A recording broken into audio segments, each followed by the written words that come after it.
오늘도 동그리가 보는 기막힌 세상에서 이상덕 목사가 문안 인사드리며 새 영상 올립니다.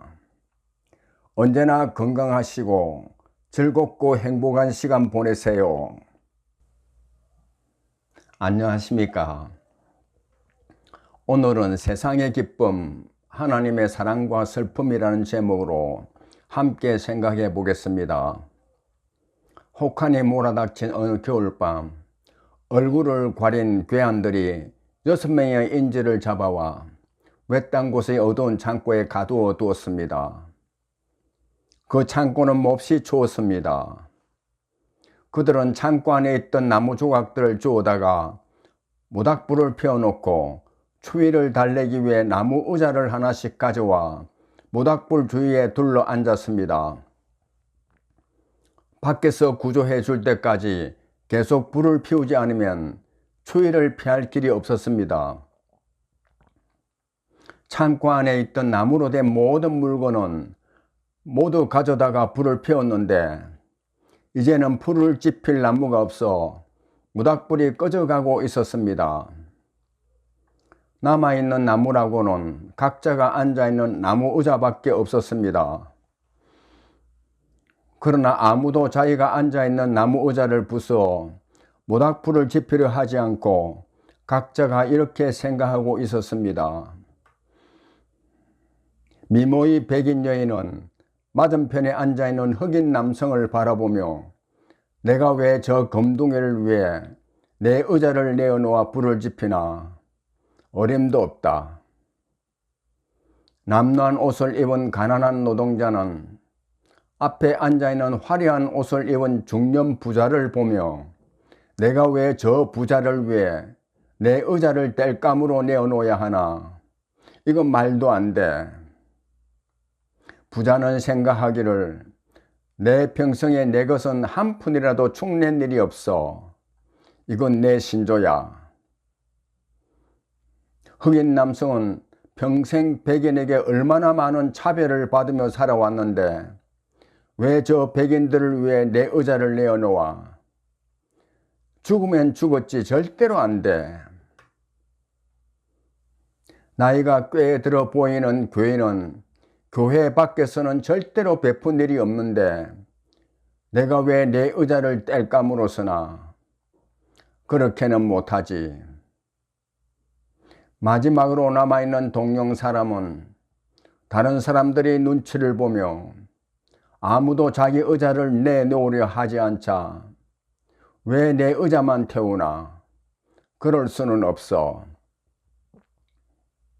다음날 경찰들이 창고 문을 부수고 들어가 보니 납치된 6명 모두 의자에 웅크리고 앉아 얼어 죽어 있었습니다.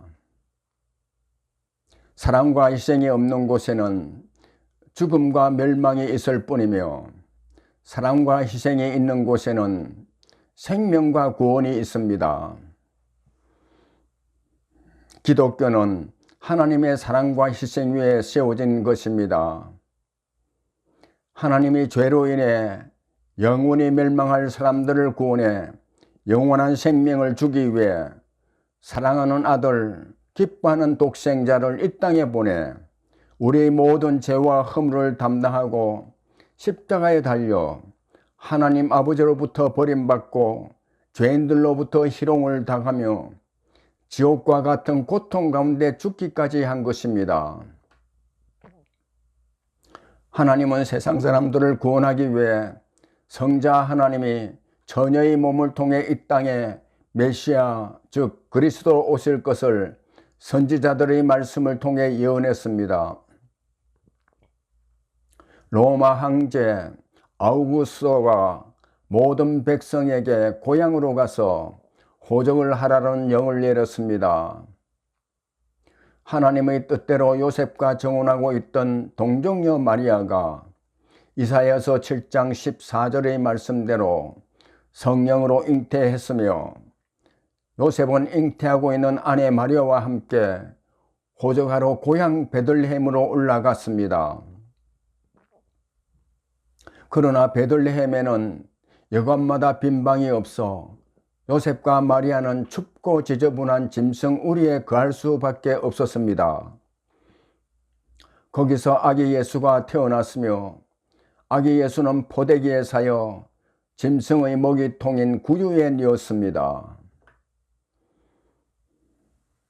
성자 하나님이 사람의 몸으로 이 땅에 오신 것은 영원한 지옥 형벌을 받을 사람들을 구원해 영원한 생명을 누릴 수 있는 하나님의 자녀로 삼겠다는 성부 하나님의 뜻을 이루기 위한 것입니다.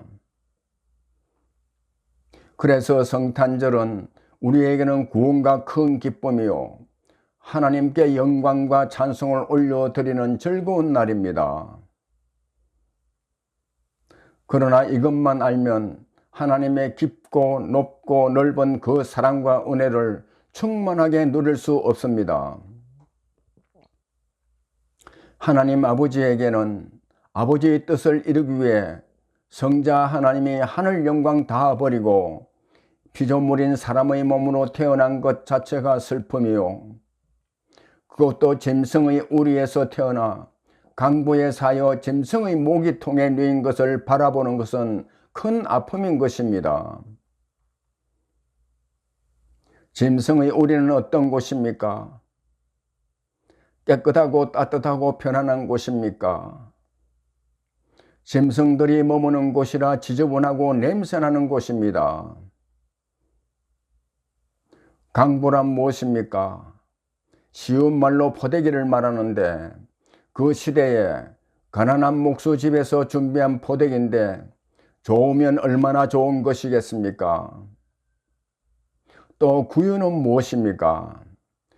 양들이 먹이를 먹는 통인데 얼마나 지저분하고 냄새나고 거칠겠습니까? 세상에 아무리 가난한 사람도 이런 곳에서 아기를 낳아 그런 곳에 누이는 집은 없습니다. 하물며 세상을 창조하신 전능하신 하나님의 사랑하는 독생자가 아기 예수로 태어나는데 왕궁이나 부잣집엔들 만족하겠습니까?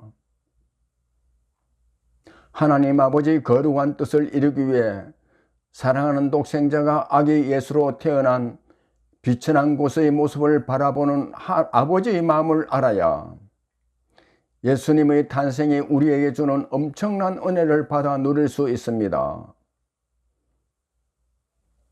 해마다 찾아오는 성탄절이라 습관적으로 그저 기뻐하고 즐거워하며 그렇게 보내면 하나님이 주시는 특별한 은혜를 누릴 수 없습니다.